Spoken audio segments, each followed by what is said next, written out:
Oi, meu nome é Eduarda, eu sou estudante de medicina e hoje eu vou explicar como ocorre o metabolismo anaeróbico nas hemácias, vou destacar a importância da glicólise para a manutenção da função eritrocitária e também vou explicar as limitações metabólicas inerentes a essas células. É fundamental a gente estudar esse tema para entender como as hemácias transportam oxigênio mesmo com um metabolismo tão restrito.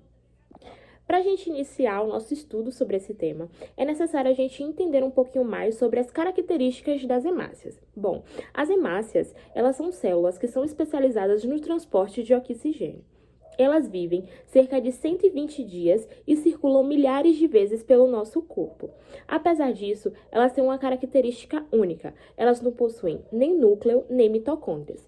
Isso significa que elas não conseguem realizar respiração aeróbica e, por isso, dependem exclusivamente da glicólise anaeróbica para produzir energia. E agora você deve estar se perguntando: como ocorre o processo de glicólise nas hemácias? Bom, nas membranas eritrocitárias estão expressos transportadores do tipo GLUT1, que promovem a difusão facilitada da glicose independente da insulina. Uma vez no citosol, a glicose é fosforilada a glicose 6-fosfato e segue a via embidermeia. Em condições eritrocitárias, o piruvato formado é reduzido a lactato pela lactato desidrogenase, regenerando o NAD a partir do NADH. Essa regeneração ela é vital porque mantém a glicólise funcionando de modo contínuo. O balanço energético ele é modesto. Para cada molécula de glicose é formado 2 ATPs líquidos. Além da via glicolítica principal, a hemácia depende de dois atalhos metabólicos decisivos. O primeiro é a via das pentoses fosfato, iniciada na glicose 6-fosfato desidrogenase, cujo o objetivo principal é gerar NADPH.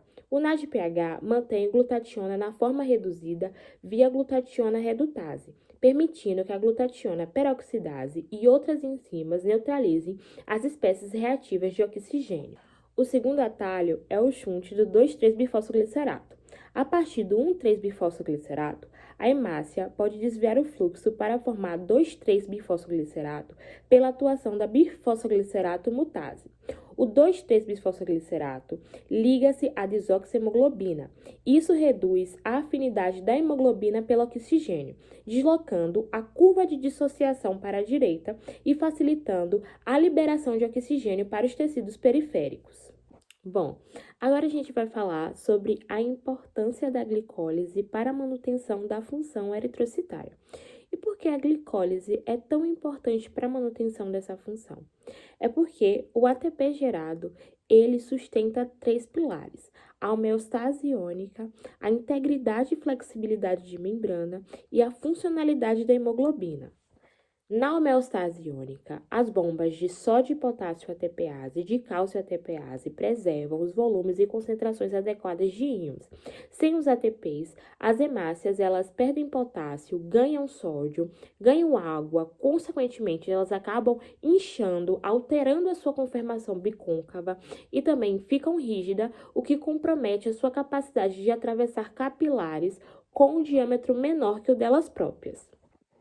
Na integridade de membrana, o ATP participa na manutenção da simetria lipídica e do acoplamento citoesqueleto-membrana, preservando a sua flexibilidade. Já na funcionalidade da hemoglobina, o NADH, gerado pela glicólise, alimenta a redutase da metahemoglobina, que reconverte o íon férrico a íon ferroso, mantendo a hemoglobina operacional. E agora você pode se perguntar: quais são as limitações metabólicas inerentes a essas células?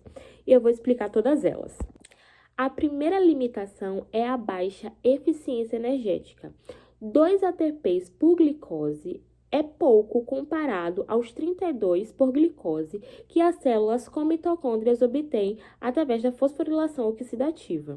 A segunda limitação é a dependência absoluta da glicose plasmática, pois a hemácia ela não oxida dos graxos, não utiliza corpos cetônicos como fonte energética e não faz a gluconeogênese. A terceira limitação é a capacidade nula de síntese proteica e regeneração das organelas, o que impõe uma data de validade funcional.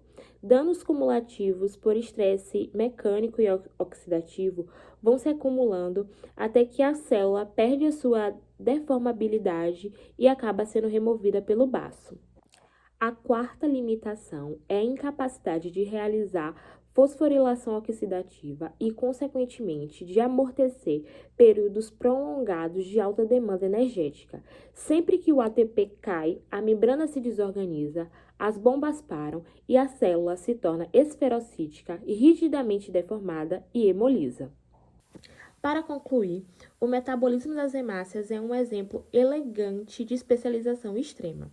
Ao abdicar das mitocôndrias, a hemácia impede a queima do oxigênio que transporta e foca todos os seus recursos naquilo que realmente importa, que é gerar o ATP, defender-se dos oxidantes com o NADPH e regular a afinidade da hemoglobina através do 2,3-bifosfoglicerato. O preço a pagar são as limitações já discutidas.